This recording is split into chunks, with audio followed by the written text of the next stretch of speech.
Perkembangan ilmu sains di bidang biologi dan genetika telah mengalami kenaikan pesat sejak beberapa dekade ini.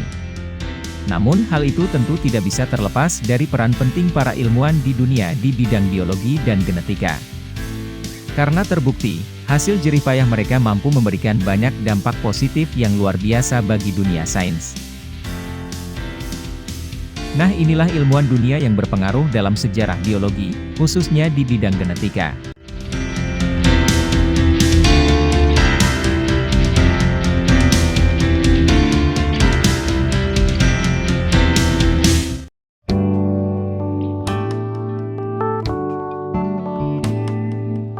Ternyata sejak era sebelum Masehi, yaitu pada 460 sebelum Masehi sampai 370 sebelum Masehi, keilmuan biologi dan genetika sudah dipelajari. Hippocrates adalah salah satu ilmuwan dan dokter besar yang pernah dimiliki oleh Yunani.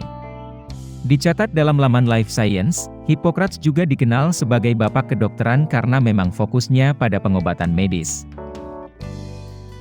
Salah satu gagasan Hippocrates yang cukup terkenal adalah hipotesis pangenesis, yakni sebuah pandangan sains mengenai partikel-partikel atau sel tubuh manusia yang bisa terwariskan melalui sperma dan sel telur. Namun pada saat itu belum ada teknologi yang bisa mendukung gagasan ilmiahnya tersebut.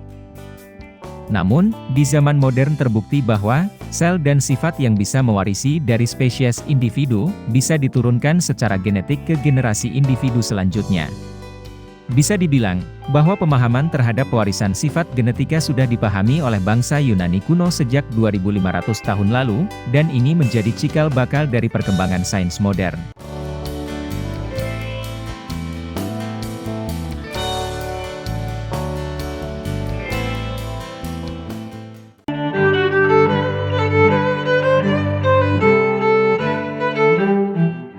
Jean-Baptiste Lamarck adalah seorang ilmuwan biologi dan genetika yang berasal dari Prancis. Ditulis dalam laman Sains Britannica, salah satu gagasan terbesarnya tentang genetika yaitu, hipotesis mengenai evolusi pada organ fisik organisme, yang dapat diturunkan kepada turunannya. Yang biasa diketahui selama ini kita lebih mengenal Charles Darwin sebagai bapak evolusi. Namun, sebenarnya Jack Lamarck sudah lebih dulu menancapkan konsep mengenai evolusi organisme dalam dunia sains biologi. Jack Lamarck juga sudah menjadi seorang profesor biologi pada tahun 1793 dan tergabung dalam Akademi Ilmu Pengetahuan Prancis sebagai salah satu tokoh yang berpengaruh.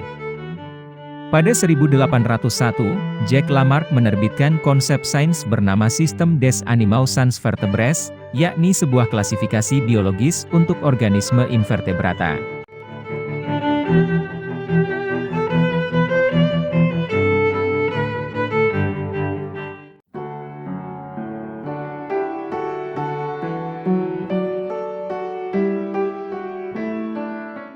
Di Yunani, ada seorang filsuf dan pemikir di zaman Yunani kuno yang namanya sering dikaitkan di antara banyak ilmuwan modern. Ia adalah Anaximander dari Miletus, merupakan salah satu pemikir hebat yang berasal dari Yunani kuno dan dianggap sebagai salah satu pemikir yang meletakkan dasar keilmuan evolusi. Anaximander lahir pada 610 sebelum Masehi, di Miletus, yang sekarang menjadi wilayah bagian dari Turki. Anaximander merupakan salah satu tokoh ilmuwan kuno, yang menggagas pendapat ilmiah bahwa organisme di darat, dulunya berasal dari organisme air. Gagasan ini ia dapatkan sejalan dengan studi dan penelitian yang ia lakukan terhadap bentuk-bentuk tubuh dari tiap spesies hewan darat yang berbeda-beda.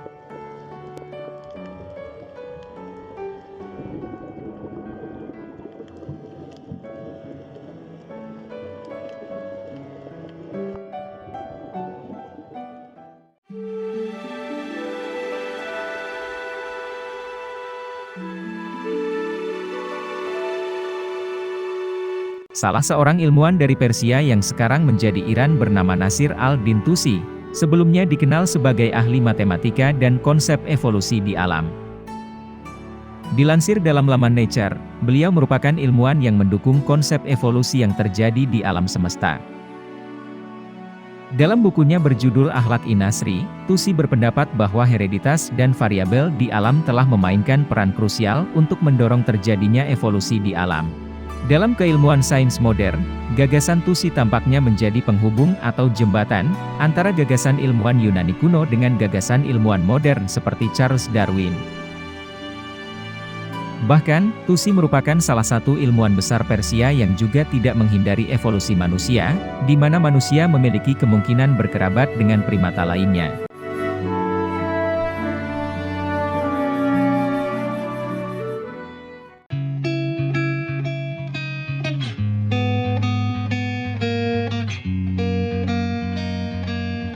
Tentu kita semua tahu siapa Charles Darwin, seorang ilmuwan yang menggagas konsep evolusi secara mendalam melalui bukunya berjudul On the Origin of Species. Darwin berjasa besar dalam menggagas sebuah konsep evolusi yang hingga saat ini sudah terbukti dalam biomolekuler. Salah satu gagasan Darwin yang diakui oleh dunia adalah asal mula keanekaragaman hayati atau spesies yang berasal dari sumber atau nenek moyang yang sama. Sebenarnya, anggapan bahwa manusia berasal dari kera merupakan anggapan yang salah. Faktanya, teori evolusi yang dicetuskan oleh Darwin tidak pernah menyatakan demikian. Ditulis dalam laman biografi, Charles Darwin sudah menuliskan jurnal risetnya di Inggris pada 1836. Jurnal riset tersebut ia jabarkan setelah ia melakukan studi dan penelitian di Kepulauan Galapagos. Pandangan Darwin kala itu memang telah memantik reaksi cukup keras dari kalangan keagamaan di Eropa. Namun, kini evolusi sudah dapat dijelaskan secara detail dalam ilmu sains biologi dan biomolekuler lanjutan di tingkat universitas.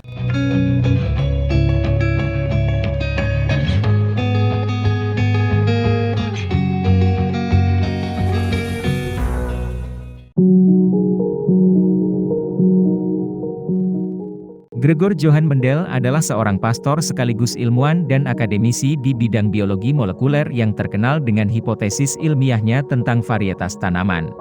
Mendel juga merupakan ilmuwan yang menggenapi dan membuktikan mengenai teori evolusi yang dulunya pernah digagas oleh Charles Darwin.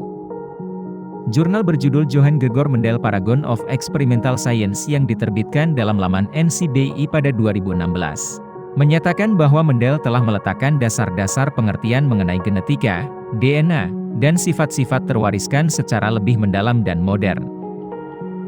Mendel juga dianggap sebagai bapak genetika karena memang hampir semua penelitiannya berkaitan dengan genetika organisme, terutama tanaman.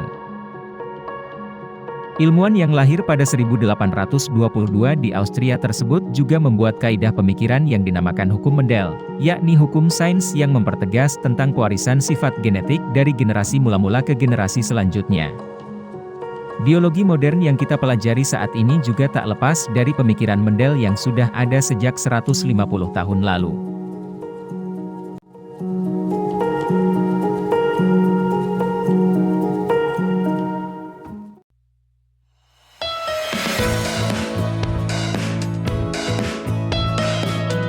Itulah beberapa ilmuwan dunia yang membawa pengaruh besar dalam sains biologi dan genetika. Semoga artikel ini dapat memperkaya wawasan kita. Terima kasih sudah menonton channel ini.